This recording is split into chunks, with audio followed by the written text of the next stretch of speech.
Hello everyone. In our previous session, we introduced Pandas and learned how to install and import it. Today, we are going to focus on one of the fundamental data structure in Pandas, that is series. A Pandas series is a one-dimensional labeled array capable of holding any data type. It may be integers, floats, string, etc. But keep in mind that it is useful for one-dimensional array only. It is similar to a column in Excel spreadsheet or a list in Python, but with additional functionalities. Each element in series has an index which acts like a row label. Let's create a simple Pandas series to understand how it works. For that, let us go to VS Code. Here we have imported Pandas, and for that the line mentioned is import Pandas as PD. Here we created a series of numbers 10 to 50, and for that we have stored the value into the variable data, and the function used is pd.series.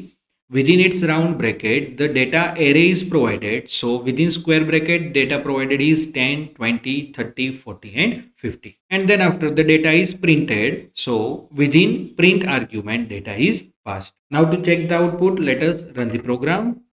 So here you can see that the series of numbers are created from 10 to 50, and the numbers on the left that are 0 to 4 are default index labels, just like the row numbers in a table. And at the bottom the data type is provided, and for this the data type is int64. So using this series function one can create the simple pandas series having the default index numbers.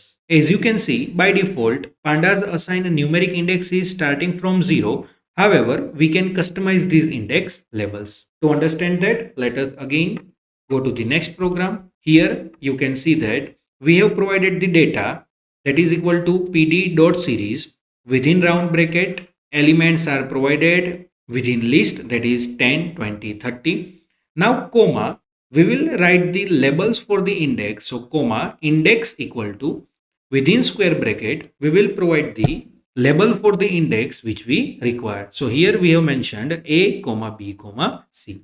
Then after the data is printed. So now for this the output will be, the element will be 10, 20, 30, and the index number for the same will be a, b and c. After creating series we can access the values also by using labels or by using the index numbers. So suppose we do not want to print all data, but we want to print a specific element. At that point, we will type print within its argument data, that is being our variable name, and within its square bracket, we may provide label or the index number. Currently, within double quote, the value b is provided, that is the label. So this b label will be assigned to 20, so our output will be 20. Other than these, we may also provide the index number. So next you can see that print data within its square bracket provided 1. So here 1 refers to the index number. So again index number start from 0, 1, 2. So 1 refers to the element 20. To check the output, let us run the program. So here you can see that now the element will be 10, 20, 30, but the index labels are A, B and C.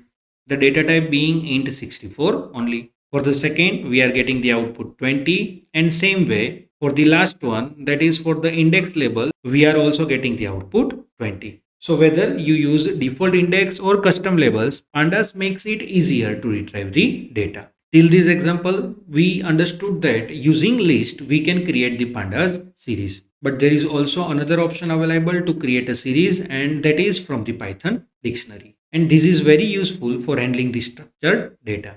So to understand that, let us go to the third example. So here you can see that first we have created one dictionary, that is within its curly bracket we provided key value pair, key being the apple and value being the 50, comma banana colon 30, comma orange colon 40. Now this dictionary can be converted to the series, and for that we can use pd.series, and within its argument we will directly pass our dictionary. So here index will be the apple, banana and orange, and the value being the 50, 30 and 40. Let us run the program to check the output. So here you can see that apple 50, banana 30, orange 40, and the data type being the int64. So here keep in mind that the keys of the dictionary become the index labels, and the values of the dictionary form the series data. This method is useful when working with real-world datasets where data is naturally stored as key value pairs. Now, to understand use of all these concepts, let us consider one example in the context of mechanical engineering. So imagine we are analyzing the properties of different metals used in mechanical design, and for that we want to store the metal densities in a pandas series. So let us first store the material name and its value into the dictionary data, and then we will convert it into the pandas series. So here you can see that metal density equal to aluminium colon value is provided. Same way for the different materials values are provided. Next we are converting it into the series. For that pd dot series, and within its argument this dictionary data is passed, and then we are printing the final material and density data. Now there is a possibility that we want to access the value of a specific material. So for that we can access these using variable name, that is density underscore series, and within its square bracket we will provide the label name. And label name, suppose we want to have the properties of density of titanium, so as a label we have provided the titanium. There is also possibility that if we want to filter the metals with the density above 5 gram per centimeter cube, and for that very simple approach is available, and we are storing that answer into the variable filtered equal to density series, and within its square bracket we will provide our filter logic. So density underscore series greater than 5, so it will filter all the data having the density greater than 5, and finally we have printed that filtered data using the print statement. Let us run the program to check the output. So here you can see that all the materials are listed with its data type. The density of the titanium is accessed and its value is 4.5. And now the data is filtered based on the given entry, that is from these elements whichever material is having density greater than 5, that all are filtered and printed over here. So you can see that engineers can quickly compare densities when selecting materials for lightweight or high strength applications. The data can be filtered, sorted, or processed for further analysis in material science and manufacturing. And about these, we will learn in detail in our further sessions. So, to summarize, today we learned about Pandas series, how to create them from list and dictionaries, and how they can be applied in mechanical engineering. In our next session, we will explore Pandas data frames which allow us to work with multidimensional data. Thank you for joining today. Keep practicing and see you in the next session.